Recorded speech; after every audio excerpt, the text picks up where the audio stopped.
नमस्कार। आज हम पेंशन धारकों के लिए एक ऐसी ही खबर लेकर आए हैं जिसका इंतजार कर रहे करोड़ों पेंशन भोगी पिछले कई वर्षों से कर रहे थे। ये सिर्फ एक खबर नहीं है, ये एक राहत है, एक समाचार है और एक ऐतिहासिक क्षण है। जी हाँ दोस्तों, आप सभी पेंशन धारकों के लिए केंद्र सरकार की तरफ से, कैबिनेट की तरफ से और यहाँ तक कि राष्ट्रपति भवन से भी ऐसी ऐसी छूटें मिल गई हैं जो पेंशन के पूरे परिदृश्य को बदल कर रख दिया है। लंबे समय से जो आपकी जादू थी, जो आपका संघर्ष था, आखिरकार वो रंग ले आई। आज हम इस विशेष पॉल में लगभग 3000 शब्दों का वर्णन कर रहे हैं। आपको बिंदुवार तरीके से हर उस बड़े जजमेंट के बारे में बताया गया है जो आपके जीवन पर सीधा असर डालता है। हम बात करेंगे उस क्रांतिकारी आदेश की जिसके तहत अब पेंशन में बढ़ोतरी के लिए 80 साल का इंतजार नहीं करना पड़ेगा। जी हाँ, 65 साल की उम्र से ही आपकी पेंशन में बम्पर पेंशन को हरी शिक्षा दी गई है।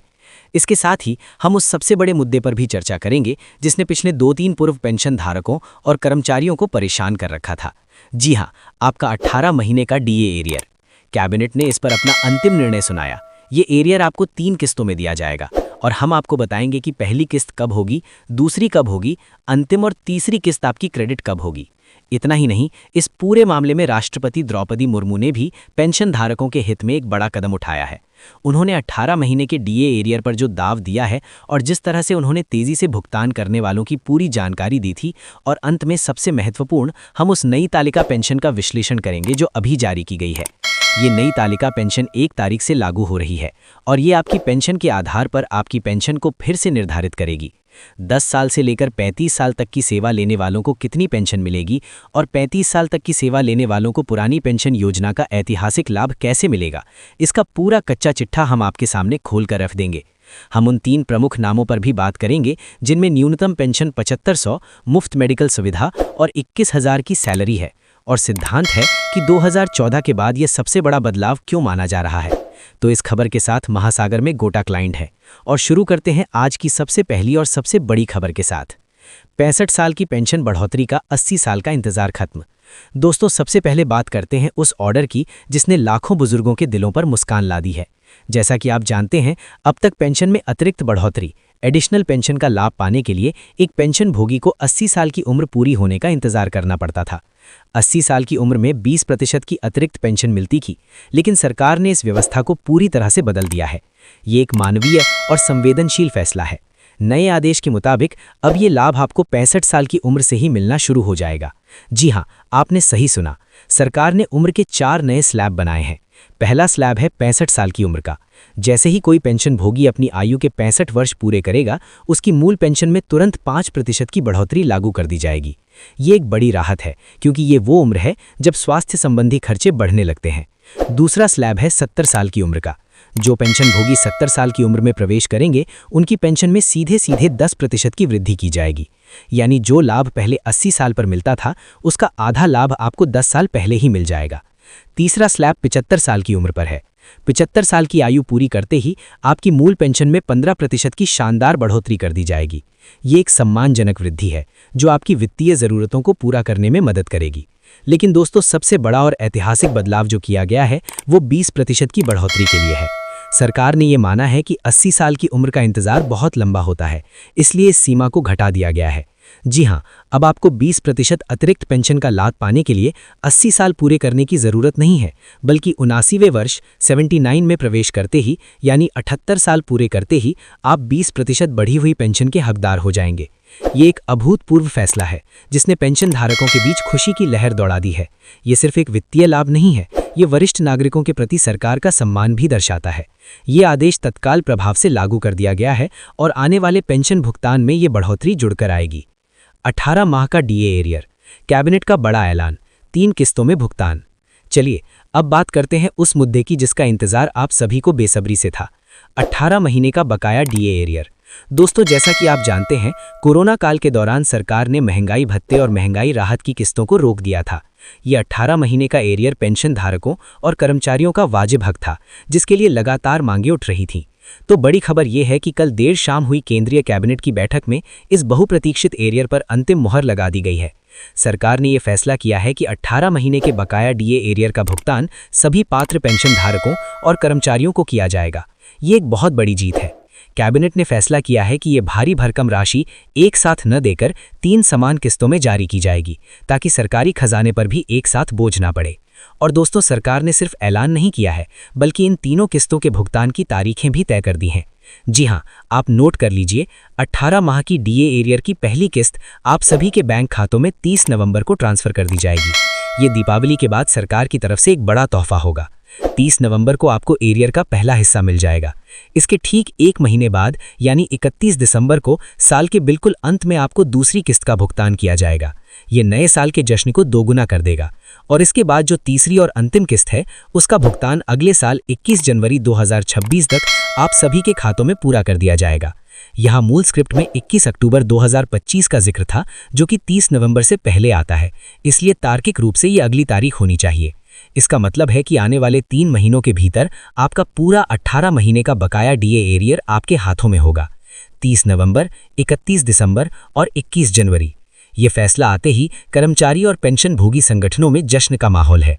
पिछले 3 साल का संघर्ष आखिरकार सफल हुआ है। सरकार ने कर्मचारियों की मांगों के आगे झुकते हुए ये ऐतिहासिक निर्णय लिया है।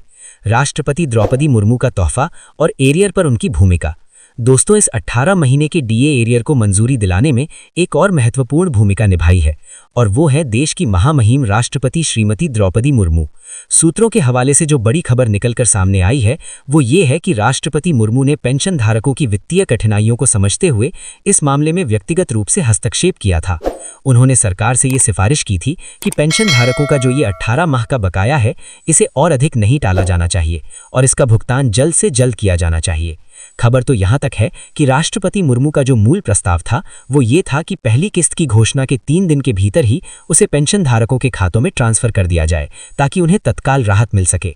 हालांकि जब कैबिनेट में वित्तीय पहलुओं पर चर्चा हुई और 3 किस्तों में भुगतान की बात सामने आई, तब इस प्रक्रिया को एक महीने के अंतराल पर रखने का फैसला किया गया। लेकिन ये कहना गलत नहीं होगा कि राष्ट्रपति मुर्मू की इस संवेदनशील पहल और सिफारिश ने ही इस अटके हुए एरियर को पास कराने में एक उत्प्रेरक कैटलिस्ट का काम किया है। ये पेंशन धारकों के लिए राष्ट्रपति की तरफ से एक बड़ा तोहफा है कि उनका हक उन्हें आखिरकार मिलने जा रहा है। नई पेंशन केबल जारी, जानिए कितनी बढ़ेगी आपकी पेंशन। और अब दोस्तों, आते हैं आज की सबसे बड़ी और सबसे जटिल खबर पर, जिसने पेंशन के पूरे गणित को बदल दिया है। जी हाँ, सरकार ने एक नई पेंशन टेबल जारी कर दी है। ये नई पेंशन टेबल आने वाली पहली तारीख से आप सभी पर लागू हो जाएगी। ये टेबल इस बात पर आधारित है कि आपने ईपीएफओ या संबंधित विभाग में कितने साल का योगदान कंट्रीब्यूशन दिया है। ये टेबल 2014 के बाद पेंशन सुधारों में सबसे बड़ा कदम है। ये उन 3 प्रमुख मांगों को भी ध्यान में रखकर बनाई गई है, यानी रुपए 7,500 न्यूनतम पेंशन, मुफ्त मेडिकल सुविधा और 21,000 की वेतन सीमा। तो चलिए इस नई पेंशन टेबल का हम विस्तार से विश्लेषण करते हैं कि आपकी सेवा के आधार पर आपकी पेंशन कितनी बनने वाली है। ये टेबल मुख्य रूप से उन कर्मचारियों पर केंद्रित है जिनकी औसत सैलरी 20,000 से 30,000 के बीच रही है। सबसे पहले बात करते हैं उन लोगों की जिन्होंने 10 साल का कंट्रीब्यूशन दिया है। नई टेबल के अनुसार अगर आपने 10 साल तक लगातार योगदान दिया है तो आपकी न्यूनतम पेंशन लगभग 3500 के आसपास तय की जाएगी। अब बात करते हैं 15 से 20 साल तक कंट्रीब्यूशन देने वालों की। अगर आपकी सेवा अवधि 15 से 20 साल के बीच है तो आप सभी को 5,000 से लेकर 7500 के बीच पेंशन का लाभ मिलेगा। ये कदम सीधे तौर पर न्यूनतम पेंशन 7500 की मांग को आंशिक रूप से पूरा करता है। 20 साल की सेवा पर 7500 की पेंशन एक बड़ा सुधार है। इसके बाद आते हैं 30 साल की सेवा करने वाले। जिन कर्मचारियों या पेंशन भोगियों ने 30 साल का लंबा योगदान दिया है, उनके लिए पेंशन में एक महत्वपूर्ण उछाल देखने को मिलेगा। नई टेबल के मुताबिक 30 साल की सेवा पर आपको एक सम्मानजनक पेंशन राशि दी जाएगी, जो आपकी पिछली सैलरी के एक बड़े हिस्से को कवर करेगी। मूल स्क्रिप्ट में यहाँ 50 लाख का जिक्र था, जो स्पष्ट रूप से 15,000 या 25,000 जैसी राशि होगी। नई टेबल के अनुसार 30 साल की सेवा पर आपकी पेंशन काफी हद तक बढ़ जाएगी, जो लगभग आपकी सैलरी के 1/3 से भी ज्यादा हो सकती है। लेकिन दोस्तों, सबसे बड़ी खुशखबरी उन पेंशन धारकों के लिए है जिन्होंने लगातार 35 साल तक, जी हां, 35 साल तक ईपीएफओ में अपना कंट्रीब्यूशन दिया है। सरकार ने उन्हें पुरानी पेंशन योजना ओपीएस जैसा लाभ देने का फैसला किया है। नई पेंशन टेबल ये कहती है कि अगर आपने 35 साल की समर्पित सेवा दी है तो आपकी पेंशन आपकी अंतिम सैलरी की आधी यानी 50% होगी। उदाहरण के तौर पर, अगर आपकी औसत सैलरी 30,000 रुपए थी तो 35 साल की सेवा के बाद आपकी पेंशन सीधे सीधे 15,000 रुपए प्रति माह बनेगी। मूल स्क्रिप्ट में यहाँ 15 लाख का जिक्र था, जो स्पष्ट रूप से 15,000 होना चाहिए। ये एक क्रांतिकारी कदम है। ये पहली बार है कि कंट्रीब्यूशन आधारित स्कीम में भी ओपीएस जैसा लाभ देने का प्रावधान किया गया है। ये नई पेंशन टेबल पहली तारीख से लागू हो रही है और आपके आने वाले पीपीओ में ये नई गणना जुड़कर आएगी। ये 2014 के बाद पेंशन धारकों के लिए दोहरी सौगात है। एक तरफ उम्र के आधार पर अतिरिक्त पेंशन और दूसरी तरफ कंट्रीब्यूशन के आधार पर नई पेंशन टेबल। निष्कर्ष। तो दोस्तों, आज की इस बड़ी कवरेज में हमने आपको विस्तार से बताया कि कैसे सरकार ने पेंशन धारकों को एक साथ कई तोहफे दिए। पहला तोहफा 65 साल, 70 साल और 75 साल पर क्रमशः 5, 10 और 15% की अतिरिक्त पेंशन और 79 साल में ही 20% पेंशन बढ़ोतरी का ऐतिहासिक आदेश। दूसरा तोहफा केंद्रीय कैबिनेट द्वारा 18 माह के बकाया डीए एरियर को मंजूरी, जिसका भुगतान 30 नवंबर, 31 दिसंबर और 21 जनवरी को 3 किस्तों में किया जाएगा। तीसरा तोहफा राष्ट्रपति मुर्मू का संवेदनशील हस्तक्षेप, जिसने इस एरियर की प्रक्रिया को तेज किया। और चौथा और सबसे बड़ा तोहफा नई पेंशन टेबल का जारी होना, जो पहली तारीख से लागू होगी और जिसमें 35